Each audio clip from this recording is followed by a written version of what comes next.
বাংলাদেশের সরকারি চাকরিজীবীদের জন্য একমাত্র তথ্যভিত্তিক ইউটিউব চ্যানেল এটি। আপনি যদি একজন সরকারি চাকরিজীবী হয়ে থাকেন, তাহলে নবম পে স্কেল সহ মহার্ঘ ভাতা সংক্রান্ত সর্বশেষ ও নির্ভরযোগ্য আপডেট পেতে চ্যানেলটিতে লাইক দিন, আপনার মূল্যবান মতামত কমেন্টের মাধ্যমে জানান এবং অবশ্যই চ্যানেলটি সাবস্ক্রাইব করতে ভুলবেন না। ধন্যবাদ। বর্তমানে দেশজুড়ে সরকারি চাকরিজীবীদের মধ্যে একটি বড় আলোচনার বিষয় ছিল বার্ষিক ৫% ইনক্রিমেন্ট বা বার্ষিক বেতন বৃদ্ধি বাতিল হচ্ছে কিনা। তবে অর্থ মন্ত্রণালয়ের সর্বশেষ ঘোষণায় এই বিষয়ে পরিষ্কারভাবে জানানো হয়েছে যে সরকারি চাকরিজীবীদের বার্ষিক ৫% ইনক্রিমেন্ট বাতিল করা হচ্ছে না। এটি আগের নিয়ম অনুযায়ী বহাল থাকবে। অর্থ বিভাগের একজন ঊর্ধ্বতন কর্মকর্তা জানান, বর্তমান আর্থিক পরিস্থিতি ও কর্মচারীদের স্বার্থ বিবেচনায় রেখে বার্ষিক ইনক্রিমেন্টের প্রথা অব্যাহত রাখা হয়েছে। এটি বাতিল বা স্থগিত করার কোনো সিদ্ধান্ত সরকার গ্রহণ করেনি। সম্প্রতি সামাজিক যোগাযোগ মাধ্যম ও কিছু অনির্ভরযোগ্য সূত্রে ইনক্রিমেন্ট বন্ধ হওয়ার গুজব ছড়িয়ে পড়ে।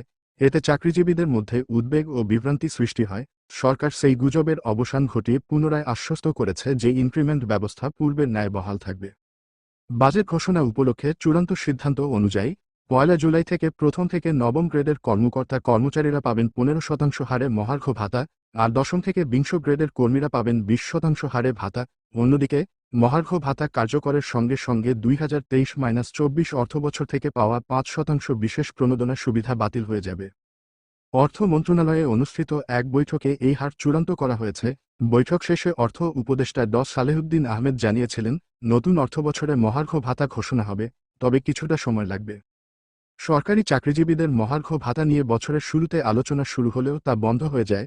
তবে সম্প্রতি ফের আলোচনা শুরু হয়েছে বিষয়টি নিয়ে।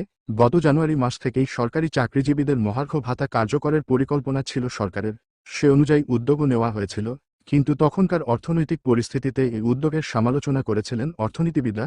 তখন সরে এলেও এখন নতুন করে উদ্যোগ নিয়েছে সরকার।